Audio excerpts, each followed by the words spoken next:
Mesa, Arizona.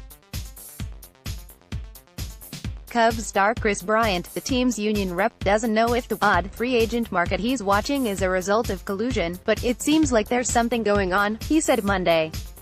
A few hours later, Cubs chairman Tom Ricketts defended his own big market team's spending limits this winter and denied collusion among owners. "I have no idea what's going on with the free agent market with respect to the Bryce, Harper and Manny, Machado situations, but I don't think anybody's colluding with anybody," Ricketts said. On the day the Cubs held their first full squad workouts of the spring, a microcosm of the industry-wide labor drama escalating across Major League Baseball played out under gray clouds and rain showers in one corner of Mesa, Arizona. When Kris Bryant sees the way free agency has gone the past 2 winters, the Cubs player-up sees a storm brewing. "It just seems like a storm brewing right now," Bryant said. After 2 years of historically slow free agent markets, players are increasingly talking openly about the possibility of the game's first labor strike in a generation. "It's unfortunate that it's come to this," Bryant said. Meanwhile, Baseball Commissioner Rob Manfred on Sunday was again dismissive of the sport's open secret that tanking has become an accepted method of team building, one of several factors contributing to young, marquee players such as Harper and Machado remaining unsigned a week into spring training. On Monday, Union Chief Tony Clark fired back with a statement condemning baseball's 2-year attack on free agency, and calling Manfred's comments unconstructive and misleading at best. "Look, I get it," said Bryant, a former MVP who becomes a free agent when the current collective bargaining agreement expires after 2021. "It's very hard to sympathize with guys making millions of dollars to play a game. And I don't want that to come off as insensitive, that we're expecting all of this. But at the same time you see the revenues going up and teams not wanting to sign guys that are worthy of being signed. That's not good for the game. The best players aren't going to be on the field," said Ricketts. Revenue was up a small amount in baseball.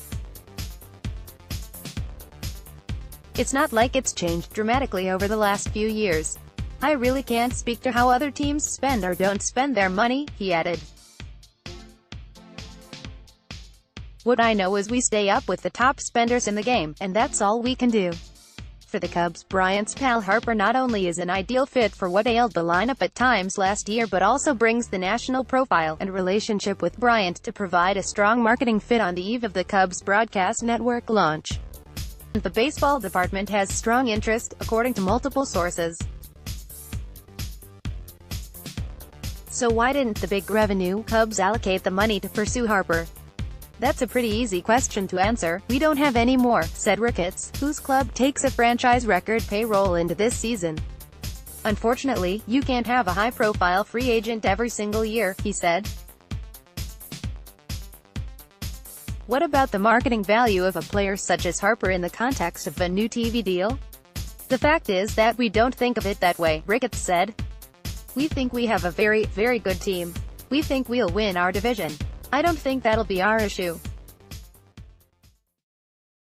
I think the issue if we were to add even more dollars is, I think we'd end up with just more problems down the road." Players across the league are awakening to the realities of deflating player markets compared to the increased revenues and dramatically rising franchise values.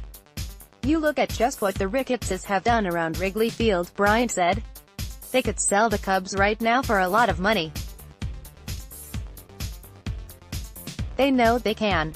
We certainly appreciate all that they've done for us here and around Wrigley. It's such a cool environment to play in.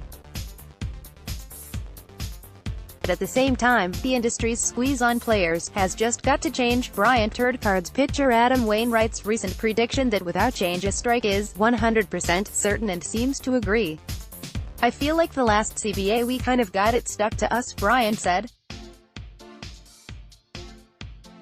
"I think what we have going for us is we realize we are the product, we kind of provide the entertainment on the field, and we know that. And I think in a couple years it's going to be a dogfight. History suggests the owners won't win a labor war if players are willing to strike.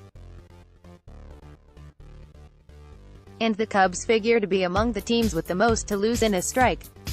It's a couple years away," Ricketts said. I'm not thinking about it at the moment. But if there's issues between the union and league, we should probably start talking now.